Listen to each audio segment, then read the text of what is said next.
Hi ഒരു one. So ഈ ഒരു വീഡിയോയിൽ നമ്മൾ ട്രെൻഡ് ലൈൻസ് എന്താണെന്നുള്ളതിനെ കുറിച്ച് പഠിക്കാൻ വേണ്ടി പോവാണ്. സോ ട്രെൻഡ് ലൈൻസ് അതായത് ആ പേരിൽ തന്നെ ഉണ്ട്, ട്രെൻഡിനെയാണ് ഇത് സൂചിപ്പിക്കുന്നത് അല്ലേ? അതായത് മാർക്കറ്റ് ഇത്തരത്തിലൊരു ബുള്ളിഷ് ട്രെൻഡിലേക്കോ ബെയറിഷ് ട്രെൻഡിലേക്കോ പോകുമ്പോൾ തരുന്ന ഒരു സപ്പോർട്ട് അല്ലെങ്കിൽ റെസിസ്റ്റൻസ് എന്തിനെയാണ് നമ്മൾ ട്രെൻഡ് ലൈൻസ് എന്നതുകൊണ്ട് ഉദ്ദേശിക്കുന്നത്. ഇപ്പൊ മാർക്കറ്റ് ഇവിടെ മുകളിലേക്ക് പോവാണ്, അപ്പൊ മാർക്കറ്റ് ബുള്ളിഷ് ട്രെൻഡ് ആയിരിക്കും. അതേപോലെ മാർക്കറ്റ് ഇങ്ങനെ താഴോട്ടേക്ക് വരികയാണ്, അപ്പൊ താഴോട്ടേക്ക് വരുമ്പോൾ ബെയറിഷ് ട്രെൻഡ് ആയിരിക്കും. അപ്പോൾ ഈ ബുള്ളിഷ് ട്രെൻഡിനെയും ഈ ബെയറിഷ് ട്രെൻഡിനെയും എന്താണ് കണ്ടിന്യൂ ചെയ്യാൻ സഹായിക്കുന്ന ഒരു പ്രൈസ് റേഞ്ചിനെയാണ് നമ്മൾ ട്രെൻഡ് ലൈൻസ് എന്നതുകൊണ്ട് ഉദ്ദേശിക്കുന്നത്. ഓക്കെ, ഈ ട്രെൻഡ് ലൈൻസ് എങ്ങനെയാണ് പ്ലോട്ട് ചെയ്യുന്നത് നമുക്ക് നോക്കാം. അതായത് മാർക്കറ്റ് ഇപ്പോൾ ഒരു ബുള്ളിഷ് ട്രെൻഡ് ആണ് ഫോളോ ചെയ്യുന്നത് വിചാരിക്കൂ. ഓക്കെ, അപ്പൊ ഒരു ബുള്ളിഷ് ട്രെൻഡ്, അപ്പൊ മാർക്കറ്റ് ഇങ്ങനെ പോകും. അപ്പൊ ബുള്ളിഷിലേക്ക് ഒറ്റയടിക്ക് കയറി പോവുകയല്ല ചെയ്യുക, മാർക്കറ്റ് ഇങ്ങനെ മൾട്ടിപ്പിൾ വേവ്സ് ക്രിയേറ്റ് ചെയ്തിട്ടായിരിക്കും ഇങ്ങനെ പോവുക അല്ലെ? ഇങ്ങനെ മൾട്ടിപ്പിൾ വേവ്സ് ക്രിയേറ്റ് ചെയ്തിട്ടാണ് പോവുക. അപ്പൊ നമ്മൾ പലവട്ടം അത് കണ്ടിട്ടുണ്ട് അല്ലെ? അപ്പൊ ഇങ്ങനെ പോകുമ്പോൾ നമ്മൾ ഇതിൽ ഏതെങ്കിലും ഒരു സ്വിങ് എടുക്കുക, അതായത് ഇത്തരത്തിലുള്ള ഒരു ലോ എടുക്കുക, എന്നിട്ട് ഒരു ട്രെൻഡ് ലൈൻ എടുത്ത് ഇങ്ങനെ നീട്ടി വെക്കുക, എന്നിട്ട് ഇങ്ങനെ കൊണ്ടുവരിക. ഇങ്ങനെ കൊണ്ടുവരുമ്പോൾ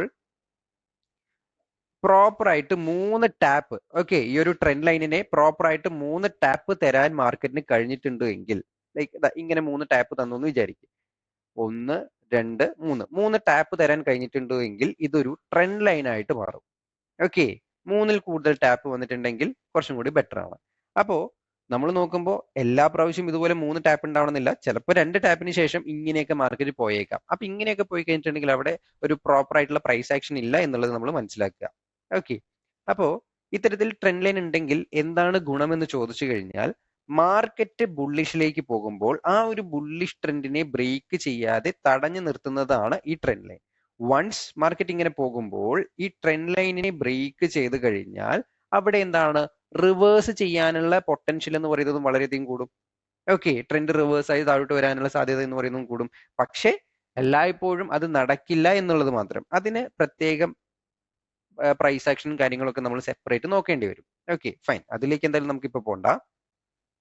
അപ്പൊ ഒരു ബുള്ളിഷ് ട്രെൻഡ് ലൈൻ എന്ന് പറഞ്ഞാൽ ഇങ്ങനെയായിരിക്കും. അപ്പൊ ബുള്ളിഷ് ട്രെൻഡ് ലൈൻ നമ്മൾ പ്ലോട്ട് ചെയ്യുമ്പോൾ താഴെയാണ് പ്ലോട്ട് ചെയ്യുന്നത്, ശ്രദ്ധിക്കുക. ചില ആളുകൾ ഇതിന്റെ മുകളിൽ കൊണ്ട് ഇങ്ങനെ പ്ലോട്ട് ചെയ്യാറുണ്ട്, അത് കറക്റ്റ് പറയാ. സോ അത് ആക്ച്വലി റോങ് ആണ് ഇങ്ങനെ മുകളിലേക്ക് പ്ലോട്ട് ചെയ്യുന്നത്. കാരണം ഇവിടെ ട്രെൻഡിനെ സപ്പോർട്ട് ചെയ്യുന്നില്ലല്ലോ മാർക്കറ്റ് ഈ ഒരു ട്രെൻഡില്, ഈ ഒരു ലെവലില്.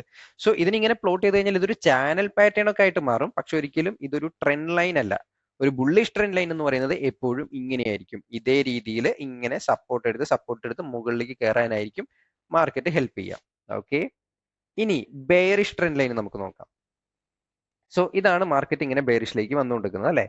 അപ്പൊ ഇങ്ങനെ വരുന്ന സമയത്ത് മാർക്കറ്റ് ബെയറിഷിലേക്ക് പോകാൻ വേണ്ടിയിട്ട് സപ്പോർട്ട് ചെയ്യുന്ന ഒരു ലെവലാണ് അല്ലെ, അല്ലെങ്കിൽ ഒരു പ്രൈസ് ആണ് ഈ ബെയറിഷ് ട്രെൻഡ് ലൈൻ എന്ന് പറയുന്നത്.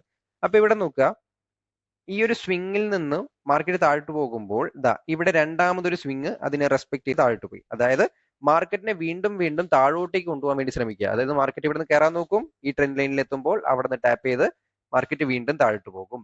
അങ്ങനെ ഈ പറഞ്ഞ പോലെ 3 പ്രാവശ്യം ഇങ്ങനെ റെസ്പെക്ട് ചെയ്ത് വന്നിട്ടുണ്ടെങ്കിൽ ഇതൊരു ബെയറിഷ് ട്രെൻഡ് ലൈൻ ആയി. അപ്പൊ ശ്രദ്ധിക്കുക, ബെയറിഷ് ട്രെൻഡ് ലൈൻ പ്ലോട്ട് ചെയ്യുമ്പോൾ ഇതേപോലെ മുകളിലായിരിക്കും ലെവൽസ് വരിക.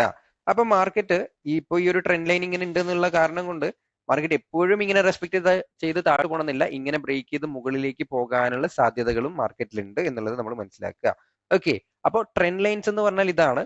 അപ്പൊ ഇതെങ്ങനെയാണ് മാർക്കറ്റിൽ ചാർട്ടിൽ നമ്മൾ കറക്റ്റ് ആയിട്ട് പ്ലോട്ട് ചെയ്യുന്നത് എന്നുള്ളത് കൂടി ഞാൻ കാണിച്ചു തരാം.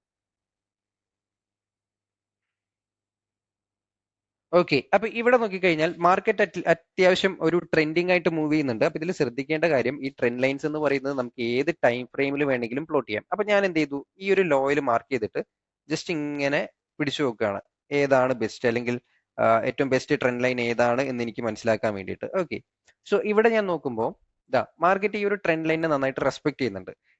ഇവിടെ റെസ്പെക്ട് ചെയ്തു.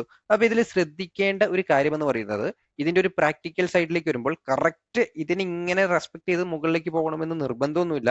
ജസ്റ്റ് ഇതേപോലെ ഒരു ചെറിയൊരു ബ്രേക്ക് ഒക്കെ നടത്തി വീണ്ടും മാർക്കറ്റ് മുകളിലേക്ക് പോകും. അത് വളരെ നോർമൽ ആയിട്ട് കാണാൻ പറ്റുന്ന ഒരു കാര്യമാണ്. പക്ഷേ കറക്റ്റ് ആയിട്ട് റെസ്പെക്ട് ചെയ്ത് പോവുകയാണെന്നുണ്ടെങ്കിൽ അത്രയും ബെറ്റർ ആണ്. ഓക്കെ, ഇവിടെ നോക്കിയേ, അടുത്തൊരു ട്രെൻഡ് ലൈൻ ഞാൻ കാണിച്ചു തരാം. ഇതുണ്ടോ, പെർഫെക്റ്റ് ട്രെൻഡ് ലൈൻ. മാർക്കറ്റ് ഈ കാണുന്ന പ്രൈസിനെ മാത്രം റെസ്പെക്ട് ചെയ്തുള്ളൂ, ഇതിനെ പ്രോപ്പറായിട്ട് താഴോട്ടേക്ക് ബ്രേക്ക് ചെയ്തിട്ടില്ല. ഓക്കെ, സോ ഇവിടെ നോക്കുക, മാർക്കറ്റ് കറക്റ്റ് ആയിട്ട് ഒരു ബെയറിഷ് സെന്റിമെന്റ്സ് ആണ് ഫോളോ ചെയ്യുന്നത്. അപ്പോ ഇവിടെ നോക്കുന്ന സമയത്ത് നമുക്ക് ഇവിടെ നിന്നൊരു ട്രെൻഡ് ലൈൻ ഇങ്ങനെ പ്ലോട്ട് ചെയ്യാൻ വേണ്ടി പറ്റുന്നുണ്ട്. കണ്ടില്ലേ, ഒരു പ്രോപ്പർ ട്രെൻഡ് ലൈൻ, 1 2 3 ടാപ്പുകളോട് കൂടിയിട്ടുള്ള ഒരു ട്രെൻഡ് ലൈൻ അല്ലെ? യെസ്. അപ്പൊ ഈ ട്രെൻഡ് ലൈൻസ് എന്ന് പറയുന്നത് എപ്പോഴും 100% ബ്രേക്ക് ചെയ്തതിന് ശേഷം വർക്ക് ചെയ്യുന്നതൊന്നും നമ്മൾ എക്സ്പെക്ട് ചെയ്യരുത്. ഇത് ബേസിക്കലി പ്രൈസ് മൂവ്മെന്റ് ആണ്. അപ്പൊ ഇത്തരത്തിൽ ഇതിനെ ബ്രേക്ക് ചെയ്ത് കഴിഞ്ഞാൽ ഒരു മൂവ്മെന്റിനുള്ള സാധ്യതകളുണ്ട്. ഓക്കെ, അത്ര മാത്രം എക്സ്പെക്ട് ചെയ്യുക. പിന്നെ ഇത് നമ്മളുടെ ഒരു അനാലിസിസ് വരുന്ന സമയത്ത് ആ ഒരു അനാലിസിസുമായിട്ട് ഇത് എങ്ങനെ ഇന്റഗ്രേറ്റ് ചെയ്യുന്നു എന്നതിനനുസരിച്ചായിരിക്കും ഇതിന്റെ വിന്നിങ് പ്രോബബിലിറ്റിയും കാര്യങ്ങളൊക്കെ വരുന്നത്. ഓക്കെ, ഇപ്പൊ ഏതൊരു ടൈം ഫ്രെയിം എടുത്തു കഴിഞ്ഞിട്ടുണ്ടെങ്കിലും നമുക്ക് ഇത്തരത്തില് ട്രെൻഡ് ലൈൻസ് നമുക്ക് കാണാൻ വേണ്ടി സാധിക്കും. ഇപ്പൊ ഞാൻ എടുത്തിരിക്കുന്നത് ഒരു 4 അവർ ടൈം ഫ്രെയിം ആണ്. അപ്പൊ ഒരു 4 അവർ ടൈം ഫ്രെയിമിൽ ജസ്റ്റ് നോക്കുക, ഇതുണ്ടോ, ഇവിടെ നല്ലൊരു ബുള്ളിഷ് ട്രെൻഡ് അല്ലേ? അപ്പൊ ഈ ഒരു ബുള്ളിഷ് ട്രെൻഡിൽ നമുക്ക് വേണമെങ്കിൽ നല്ല അടിപൊളിയായിട്ടുള്ള ഒരു ട്രെൻഡ് ലൈൻ ഇവിടെ പ്ലോട്ട് ചെയ്യാൻ വേണ്ടിയിട്ട് സാധിക്കും. കണ്ടോ, കറക്റ്റ് ആ ഒരു ട്രെൻഡ് ലൈനെ ബ്രേക്ക് ചെയ്തു, പിന്നെ അവിടുന്ന് മാർക്കറ്റ് റിവേഴ്സ് ചെയ്തു. Okay, yes. സോ അപ്പൊ ഇത്തരത്തിലാണ് നമ്മൾ ട്രെൻഡ് ലൈൻസ് പ്ലോട്ട് ചെയ്യേണ്ടത്. ഒന്നുകൂടി ശ്രദ്ധിക്കുക, ഈ ട്രെൻഡ് ലൈൻസ് എന്ന് പറയുന്നത് അലോൺ ട്രേഡ് ചെയ്ത് കഴിഞ്ഞിട്ടുണ്ടെങ്കിൽ വർക്ക് ആവില്ല. നമ്മൾ ഏതെങ്കിലും ഒരു സ്ട്രാറ്റജി പ്ലാൻ ചെയ്ത് അത് എക്സിക്യൂട്ട് ചെയ്യാൻ ശ്രമിക്കുമ്പോൾ ആ ഒരു സ്ട്രാറ്റജിയുടെ ഒപ്പം നമുക്കൊരു എക്സ്ട്രാ കൺഫർമേഷൻ ആയിട്ടായിരിക്കണം നമ്മൾ ട്രെൻഡ് ലൈൻസ് യൂസ് ചെയ്യേണ്ടത്. Okay, yes.